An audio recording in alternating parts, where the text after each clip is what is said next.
Í setningaræðu á prestastefnu bað biskup Íslands herra Karl Sigurbjörnsson konur og börn afsökunar á brotum sem þau hefðu orðið fyrir af völdum kirkjunnar manna.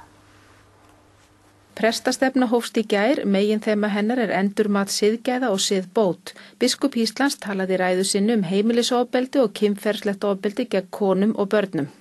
Og ég bið þær konur og börn sem brotið hefur verið á af hálfu starfsmanna og þjóð kirkjunnar fyrirgefningar.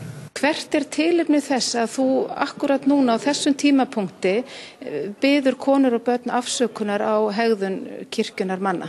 Það víða sár, það víða þjáningar sem að fólk situr inni með sem aldrei verður í rauninni gert upp með þeim verkfærum sem að venjulegast á vettvangi laga og dómstóla. Það einu verkfærin sem við höfum upp á að bjóða iðrun og fyrirgefning. Ertu með þessu að viðurkenna sök kirkjunnar gagnvart einhverjum tilteknum einstaklingum? Nei, ég ekki að tala um neitt slíkt, ég bara að tala það eru margir sem bera sár og finnst hafi verið á sér brotið. En hefur afsökunarbeiðni biskups einhverja skírskotun til nýja afstæðina réttarhalda yfir einum af prestum þjóðkirkjunnar? Auðvitað hefur það ýft upp þessa umræðu, en það líka tilefni til að minna á hvað kirkjan að gera í þessum efnum og það tilefnið.